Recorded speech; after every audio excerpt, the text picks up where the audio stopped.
Consultório CBN, com Henrique Bonaldi.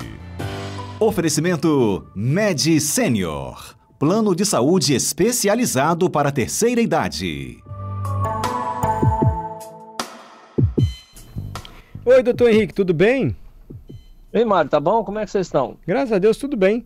Eu vou passar logo o WhatsApp da Rádio CBN para quem quiser fazer pergunta para o médico, mas antes aquele texto básico, Adalberto. Vai, pra você que tá sentindo aquela dorzinha que não passa, tá com algum incômodo, tá na dúvida se aquele remédio tá fazendo efeito ou não, aquela íngua, aquela dor de cabeça. Seja o que for, qualquer problema de doença, algo relacionado à saúde ou ao seu corpo, aproveite a presença do Henrique Bonaldi. Aproveita que hoje é dia do médico. Henrique Bonaldi. Ele responde tudo com maior paciência e boa vontade aqui na Rádio CBN. WhatsApp, Patrícia, para fazer pergunta para o médico. 992994297. E antes do Mário pedir, eu repito, 992994297. Perfeito. Doutor Henrique, já tem perguntas para você. Vamos nós. Vamos nós, então. Deixa eu ver aqui a primeira. Peraí. Francisca, se puder, pergunta para o doutor Henrique sobre líquido no coração. Obrigada. Líquido no coração? Ô Mário, lembra daquela história que em volta do intestino, em volta do pulmão, sempre tem uma película como se fosse uma sacola? Os órgãos, para quem está escutando a gente, os órgãos, eles não são jogados lá dentro da cavidade a qualquer maneira. Eles são meio que preguiados, eles são meio que sustentados por bolsas. Essas bolsas a gente chama de serosas.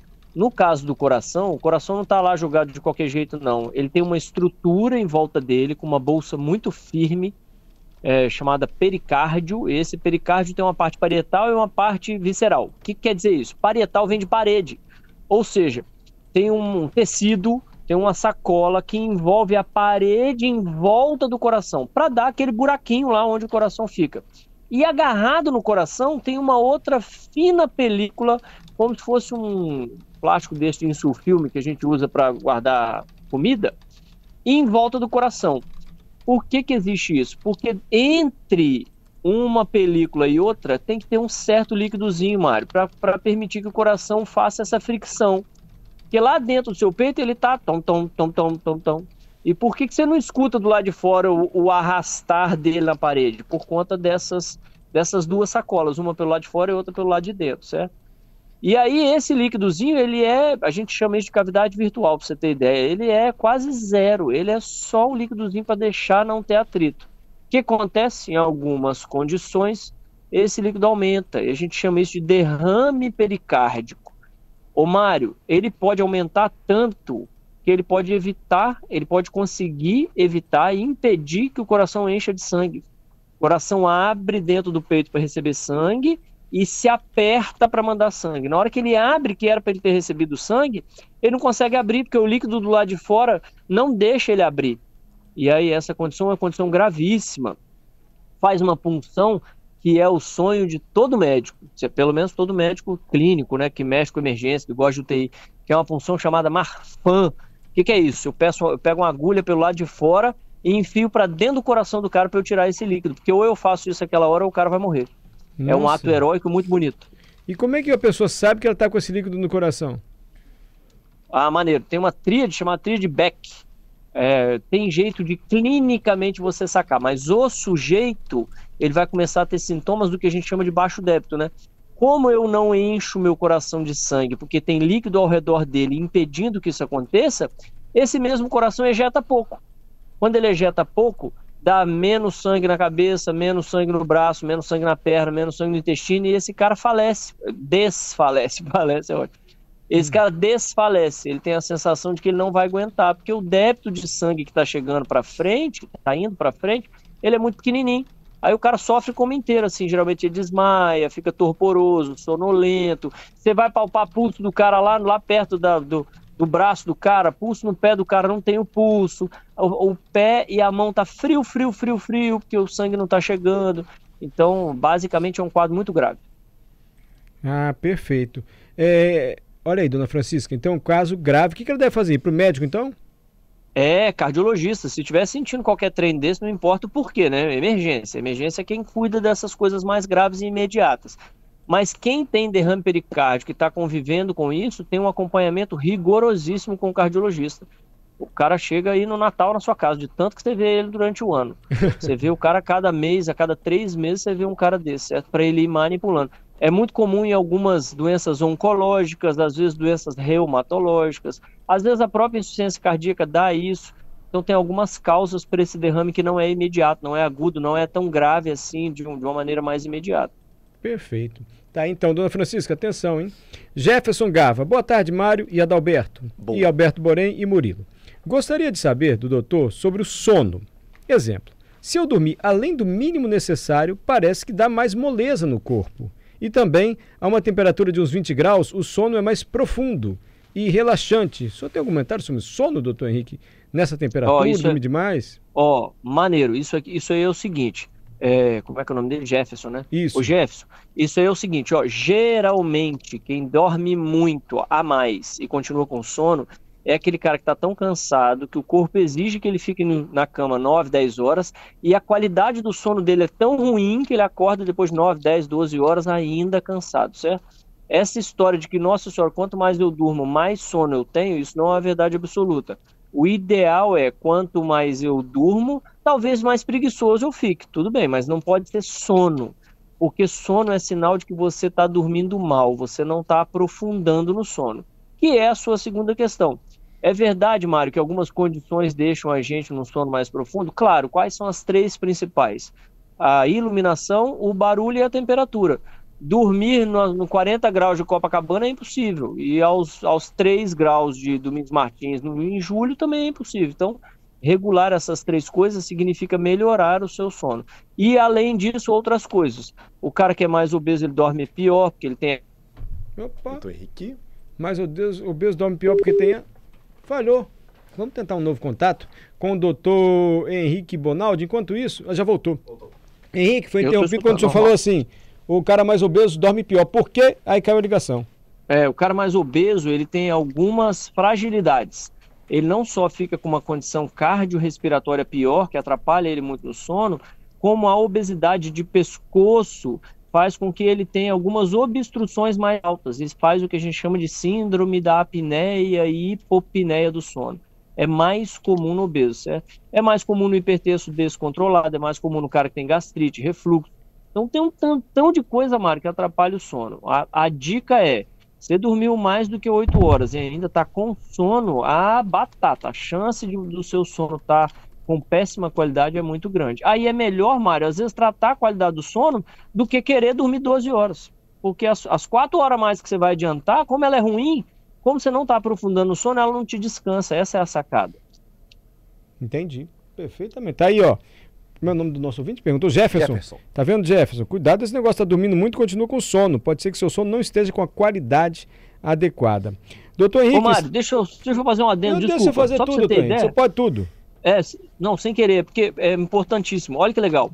Esses caras que dirigem ônibus, por exemplo, Vitória, São Paulo, o cara que faz avião, o cara que dirige caminhão com cargas inflamadas e tudo mais, esse cara faz teste até de sono. Hoje é exigido, em parte desses contratos de trabalho, que ele traga o exame de sono. Você precisa provar para o seu empregador que você dorme bem. Porque você imagina, dormi 10 horas, acordei de manhã, entrei no ônibus 9 horas da noite. Rapaz, 1 hora da manhã eu tô morto, caio na Serra da Cantareira, entendeu? Então tem até esses casos, de tão importante que é a questão do sono. Perfeito. E diz que dorme de repente. Eu já ouvi médicos dizendo que quem está dirigindo assim com sono, não vem vindo um sono, de repente o jeito apaga, quando ele força muito, sabe? Não sei se procede. É isso aí. Não é? Exatamente isso. Quem dorme aos poucos é quem deita na cama. Quem está em alerta e apaga, ele acha que ele está mandando bem, ele acha que ele está dando conta e 1 hora ele desliga, igual interruptor.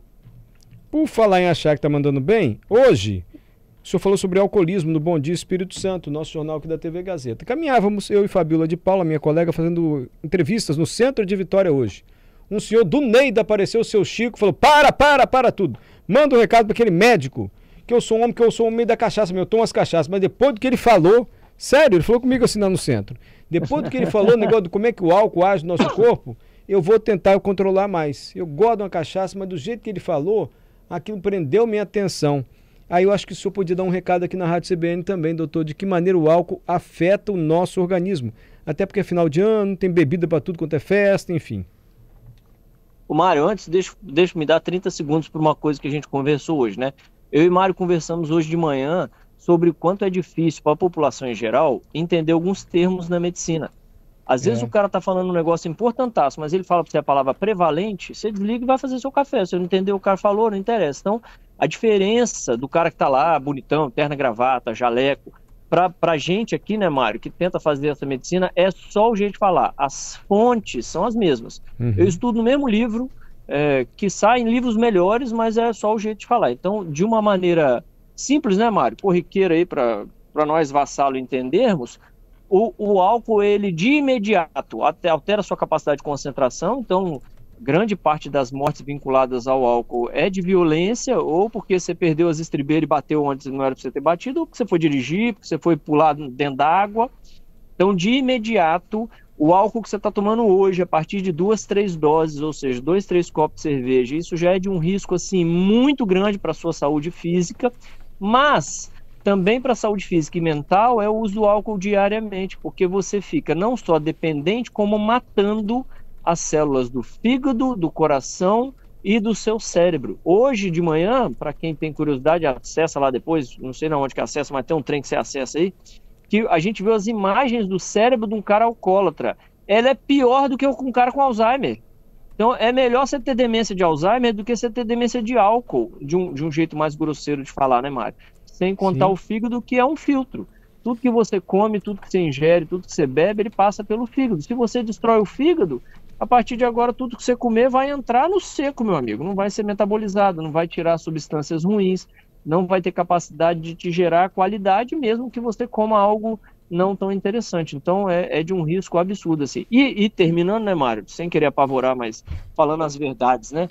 A morte de quem morre por cirrose, quem está nos escutando, certeza que já ficou sabendo de alguém, ela é muito dolorosa, porque o cara fica completamente desnorteado, ele fica, às vezes, violento, agitado, ele fica sem reconhecer os familiares, ele fica tentando fugir de dentro de casa, ele tem ascite, que é aquela barriga d'água enorme, ele sangra pelo vômito até morrer, ele se afoga dentro do vômito dele, de tanto que ele vomita sangue. Então, a morte por cirrose, por culpa do álcool, ela não é legal, não. Ela é bem difícil, rebenta a família inteira, os familiares ficam assim, horrorizados. Não é uma morte que acontece igual ao infarto, que 4 segundos depois você está no enterro, o cara sofre, apanha de gato morto por 2 anos para conseguir morrer desse trem, e é muito sofrimento. Teve outra coisa importante, o senhor falou rapidinho, Adalberto, que eu acho importante o senhor reprisar, porque eu já ouvi muita gente dizendo: eu sou resistente ao álcool, eu posso beber muito e que eu consigo dirigir, comigo bebida não pega não, eu dirijo, meu organismo é diferente. Não é nada, né, doutor? O álcool vai afetar na direção, por exemplo, na capacidade da pessoa de dirigir todo mundo, né? E ponto final, não tem vírgula nessa história não. E para as pessoas entenderem como é que os caras chegaram à conclusão de que os tais 14 gramas de álcool, ou seja, 2 cervejas, é o máximo possível, e mesmo com os 2, você perde a capacidade de reação. Não é porque ele olhou e falou assim, vamos pegar todo mundo que bateu de carro esse ano e vamos ver o que ele estava fazendo da vida. Ele estava bebendo, então a partir de agora não pode beber. Não é isso não.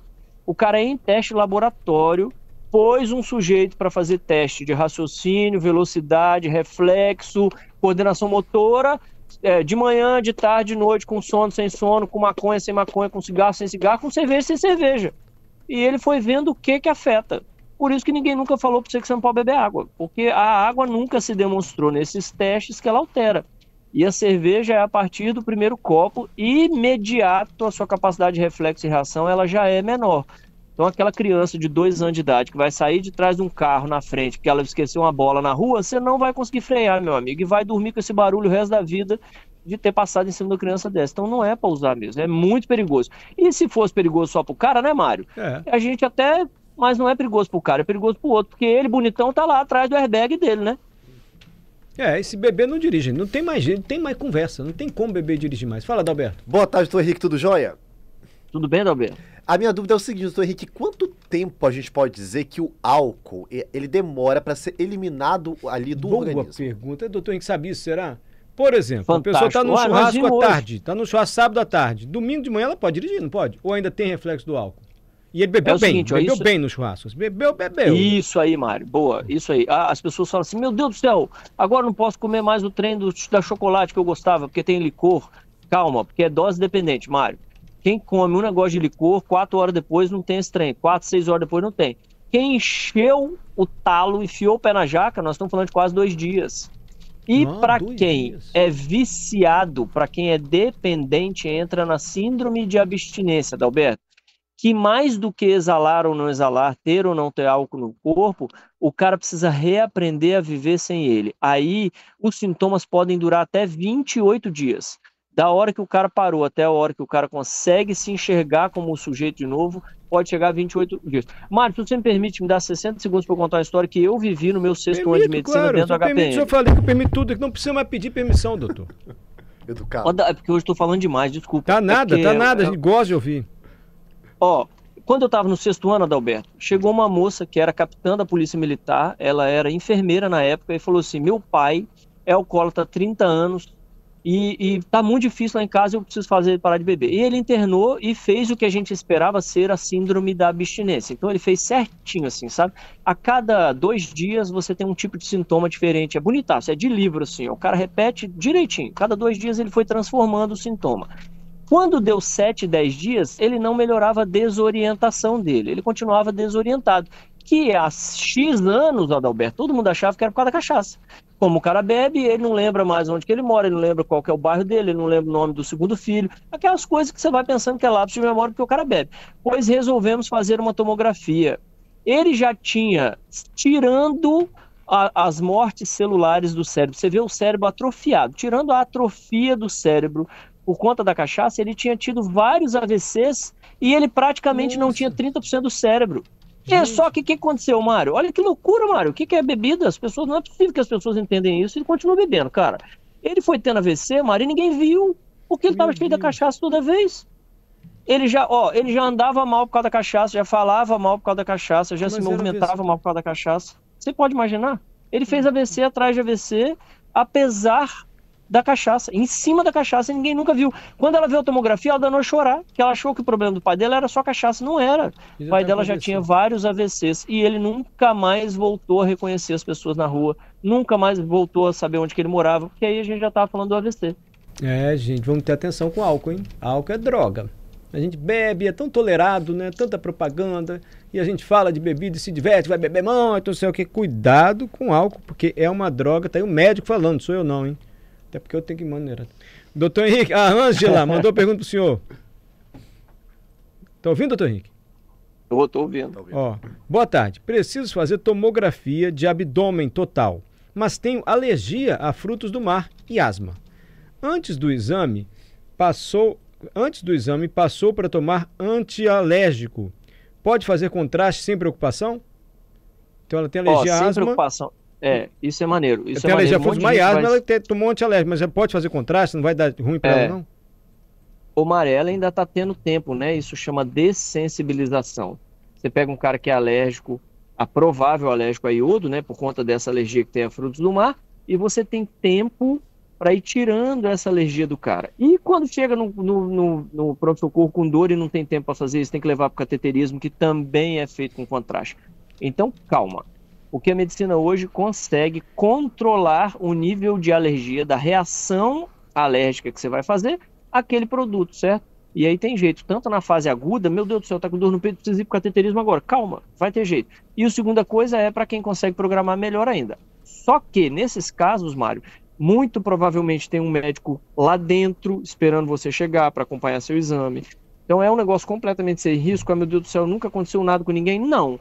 A chance de acontecer é maior do que quem não tem alergia. Mas hoje o nível de controle que a gente tem para fazer esse exame é suficientemente bom para o cara que está precisando do exame falar, eu prefiro correr o risco de você com alergia do que você não fazer o exame. Essa é a sacada, entendeu? Botou na balança e viu que é melhor ter o exame na mão, faz esse negócio. Ele não está pedindo à toa esse exame aí, não. Perfeito. Espero eu, né, Mário? Henrique Bonaldi, médico, sempre nos ajudando aqui. Obrigado, tá, doutor Henrique Bonaldi? Obrigado, viu, gente? Desculpa pela falação aí. Vão com Deus, boa Doutor semana. Henrique, o senhor não fala demais. A gente adora ouvir o senhor, os ouvintes também, nos ajuda. O senhor faz uma prestação de serviço aqui. E para de pedir permissão para tudo, que eu estou perdendo a paciência com isso. Brincadeira, doutor Henrique. Tchau, E ele, eu vou contar aqui que ele falou nos bastidores do Bom Dia. Ah, conta. Porque você sabe o que é a vaidade da pessoa, né, Adalberto? Conta. Vou contar não, que ele não gosta. Tchau, doutor Henrique. Tchau, vão com Deus. Tchau.